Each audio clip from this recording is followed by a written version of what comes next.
Today's devotion is John chapter 13, and all of a sudden we are in the upper room and we will be here for a while, but this is the beginning. And a good question to ask ourselves right at the beginning is, what sort of God do you want? What sort of Jesus do you want? Because the human tendency is for us to shape God how we want him to be and shape Jesus how we want him to be. And even truths like God is love, God is good, even with truths like that, we can make them to mean what we want them to mean and miss a little bit of the larger picture of who he is. And no less chapter 13 with Jesus. It starts with the washing of the disciples' feet. And this is all about Jesus showing them the Messiah, the Jesus that he really is.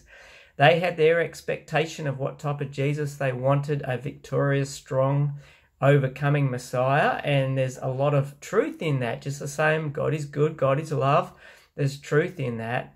But as he comes to the meal and he washes his disciples' feet, he demonstrates this incredible humility. The donkey in the previous chapter was the clue.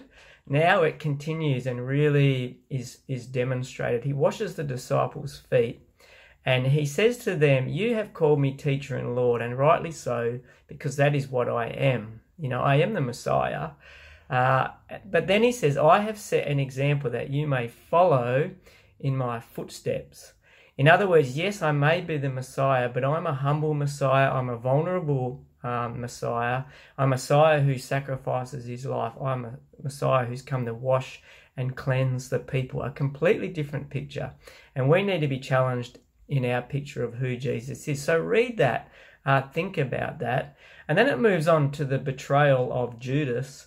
And, John is linking story here and is purposeful.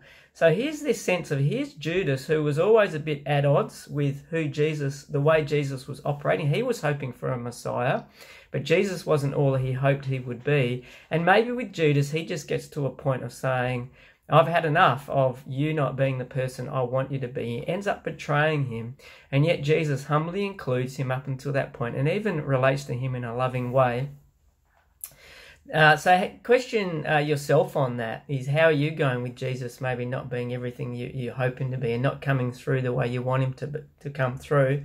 Then there's the beautiful words after that of, "A new command I give you, love one another as I have loved you." So you must love one another. And this "I have loved you" is paired with the washing and the betrayal and the lesson of the kind of love that Jesus is talking about. "By this everyone will know you are my disciples, if you love one another." There's a distinctive type of love being offered. And then finally there's the betrayal or disowning of Peter. Now Peter, like all of us, he struggled with what it looked like to believe and follow Jesus. He fell like we did. He fell like Jesus did. But he got up again.